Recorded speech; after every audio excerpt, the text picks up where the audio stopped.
If she just owned that, like, yeah, I'm gonna be a fat piece of shit so I can hang out with these people and be famous, and that's my thing. Just own it. Amy Schumer on Jimmy Kimmel. It was in my Apple News. It was in my YouTube trending feed, despite the fact that I did not click anything. I did not click a like icon or a star. You did not consent. To anything similar to that at all. No, there was zero consent, and it was thrust into every news feed. So question of the day. I don't like the word thrust. Is it beating a dead horse, or is Amy Schumer relevant anymore? I know that's kind of a mean question, but I guess the real question too becomes, and I want to hear your feedback, where does the comedy shtick end and just a terrible person begin? And I have a lot of leniency for comedy, but the difference is when you step out like Amy Schumer has and shamed people on Instagram and talked about being a proud feminist and you know, sort of being this I wouldn't say catalyst, but being an ambassador for the body pride movement. Spokesperson. At what point is there some liability? I take responsibility when I actually try to discuss factual issues, or if I sit there with Naomi Wolf, I'm not just going to make a joke if it's about something that is actually statistically observable. So I want to know where that line is for you and whether it's blurred with Amy Schumer. But here's what really bothers me about Amy Schumer, and I realize what it is. They hold her out as this example of a strong example for women, not only feminists, but for young women.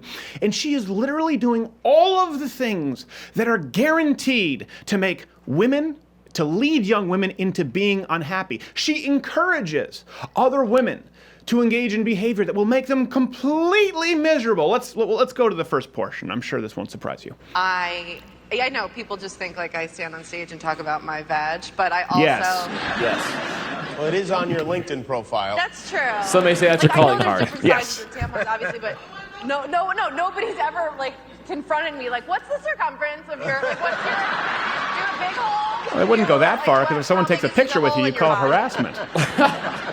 Like, do something in a gaping? How about gaping? How about gaping days? Set your stopwatch. It's 15 seconds before it goes to that with Amy Schumer. Let's be beyond the whole one note thing, though. But right away, what's one of the first things? Promiscuity, right? Being extra slutty. Check. Which, of course, we know leads to being more unhappy. But a lot of people thought, before we move on, that Jimmy Kimmel had gotten back onto the comedy bandwagon. Like, oh, okay, that's a funny quip.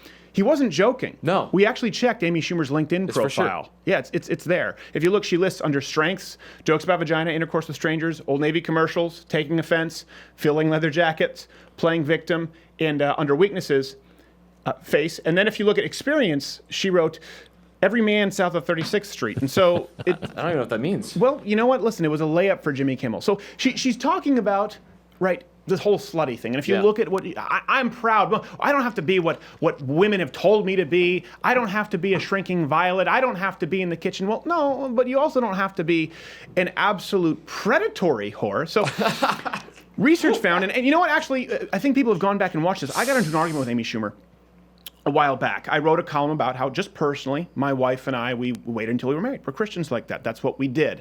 You don't have to, but I wrote about the benefits of that and how it was a societal taboo. Look at Amy Schumer back then.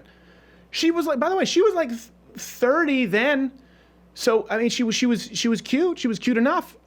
So it's what you see before you is clearly a choice. The researchers found that casual sex is negatively associated with well-being and positively associated with psychological distress. There are other studies. We'll have all the, you can go search all these sources. More than half of wives who had only ever slept with their future husband felt highly satisfied in their marriage. The portion dropped to 42%. And then almost plummeted to 22% for those who had 10 or more partners. These aren't coming from Christian think tanks. Yeah, there is a statistical correlation, not if you just have sex with someone in a long-term relationship. Like I said, my choice doesn't necessarily have to be your choice, but it is statistically undeniable that if you go around and act like Amy Schumer, you're probably going to be miserable. But there's more. Let's go to the next clip. You know, I've been doing TV and movies for a little, and you have to, you know, not drink as much. We know. Is that true? Yeah, well, in a close-up, well, here we've got like the Barbara Walters lighting, so it doesn't matter. But on movies, is this a sensitive news? No, it just, she has really good lighting. If you were ever on The View, you know, it just, like, you can't even, you're just eyes in a floating head. I've never felt more beautiful than on The View. So gorgeous. I feel like I'm haunting the show. I know. I'm like, am I a 10 on The View? And this is why people don't respect her when it comes to political issues. It's not because you don't, when she says, you know, I never really knew anything about guns, but now I'm supporting gun control. Yeah. It's because your entire shtick, when it's not about being slutty, is about being superficial and vain. Right? The whole time. That's all you ever talk about until you decide to get on your political or feminist soapbox. So vanity, check. Again, we're going down the list of things that'll make young ladies miserable. Don't forget, she's a strong woman. Let's look up to her or look around her. Let's go to the next clip. It kind of backfires, I think, on the trolls, because the other day somebody tweeted about me, Amy Schumer's body looks like a bag of mashed potatoes. And I was like, correct. Okay, now I need mashed potatoes. You know? Anyway, anyone I know who's done a play said you can get really hammered and you wake up late and it's just a good schedule. That's great. That's a healthy way of approaching it. It's good, because I'm planning on, I had a really cool weight gain last winter. Like, has anyone ever had the kind of weight gain where, like, your coats don't fit? You know, not if it's your pants. Planning to have one this No. week. Exactly. This is the week I've to never do it. had but that if at it's all. your jeans, you're like, they shrunk. But if it's like a pea coat, you know. Does that worry you? Like, If I gain or lose weight? No, not if you gain or lose weight, but just being in kind of a, I don't know, unhealthy situation. Careful, Jimmy. Sure, and especially like we're so blessed with the internet that people give you constant feedback on your looks. It's so. And thank you for mean tweets promoting it. By the way, she sits there and she smirks, but you know it makes her miserable. Oh, she's so mad, too. Taking pride in being a fat bag of potatoes, which will make her extra unhappy because of her superficial life. So you know what bothers her more, because everything is about vanity. Everything is superficial. It bothers someone less if it's like, oh man, I put on some winter weight, but I have a great wife, I have a great family, I really feel as though I'm growing intellectually, emotionally, spiritually. So you know what, I'll get back in the gym and I'll get on this. When your whole thing is, I'm a slut, and that's based on looks, which of course is just a deteriorating commodity, it's gonna make you extra unhappy, Miss Bag of Potatoes. Zero self-awareness, too. The zero self-awareness that she has to talk about these things. And for her, there's such a lack of honesty, because if she just would say, yeah, I'm going to own this market of the comedy club because I get to hang out. She's going to be Roseanne Barr in 10 years. Because I get to hang out with Jerry Seinfeld and Steve Martin, like she shows off and thing. If she just owned that, like, yeah, I'm going to be a fat piece of shit so I can hang out with these people and be famous, and that's my thing. Just own it. Yeah. But don't act like you're not like that's not your thing. Right, I know. Yeah, that is It's the fake pride that Anything pisses you want me to off. add to that, Bill?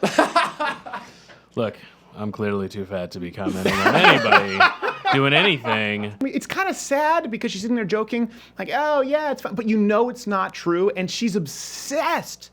For someone who's I'm a strong woman, I don't care what you think. You talk about Twitter and about comments online more than anybody I she's know. obsessed with it. And that's not indicative of someone who's mentally well-adjusted, which again wouldn't be an issue if people weren't holding her out as an example of a strong woman. Guess what? No surprise here, overweight women are unhappy. They're more likely to be depressed. Here's a study. Obesity is associated with an approximately 25% increase in odds of mood and anxiety disorders. Now, anxiety seems self-explanatory because you're much more likely to die. That's at the top of your mind at all times. Your mortality. Men of normal weight have an increased 19 risk of death. Women have an increased 11% chance of death. Those who are moderately obese, that rises to 29.5%. It's just the statistics. People want to sit here and talk about Amy Schumer. I don't care what people think if they think I look like a bag of potatoes. Okay, your doctor does. I don't care what people think that I'm getting drunk every night, choosing my career path based on this, and I'm sleeping with every Tom, Dick, and Harry in Manhattan that I can find. Well, that's fine. Your OBGYN does. We can't ignore statistical realities and, of course, listen, biological realities as it relates to women in order to try and falsely push this idea, an example of what feminism should be to young women. And by the way, if you're going to try and pick an example of someone to look up to for young women, feminists, the slutty 40-something-year-old who picks a Broadway show so she can drink all night and happens to be on the edge of morbidly obese, probably not the #1 draft pick.